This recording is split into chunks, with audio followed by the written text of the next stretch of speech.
कहाँ के धोती पोती कहाँ के जाने वाजी के कारा दुलरुआ के हो खेला जाने वाजी के कारा दुलरुआ के हो खेला जाने वाजी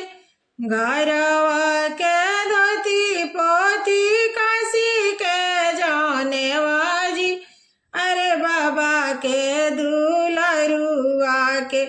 हो खेला जाने वाजी अरे दादा के दुलरुआ के हो खेला जाने वाजी के ही बांधल बेदी के ही मांगे ने गाजी अरे के ही ने गवा देवे चलले के ही छीने बेगाजी अरे के ही ने गवा देवे चलले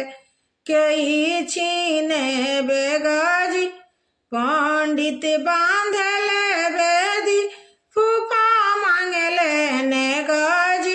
अरे बाबा ने गवा देवे चलले दादी छीने बेगाजी अरे दादा ने गवा देवे चलले दादी छीनस बेगाजी कहाँ के जला कलसा कहाँ के जाने वाजी अरे के कारा दुलरुआ के पड़ेला जाने वाजी के कारा दुलरुआ के पड़ेला जाने वाजी घरवा के जला कलसा अयोध्या के जाने वाजी अरे पापा के दुलरुआ के पड़ेला जाने वाजी अरे पापा के दुलरुआ के पड़ेला जाने वाजी के ही पूरल चौका के ही मांगे ने गाजी अरे के ही ने गवा देवे चलल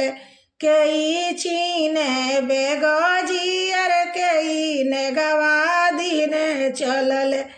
के ही छीने बेगाजी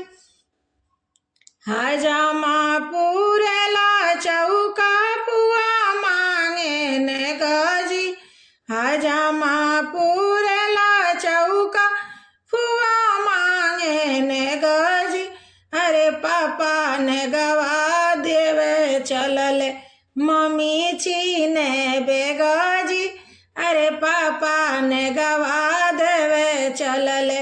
मम्मी छीने बेगाजी चाचा ने गवा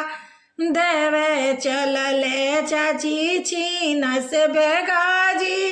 चाचा ने गवा देवे चलले चाची छीनस बेगाजी।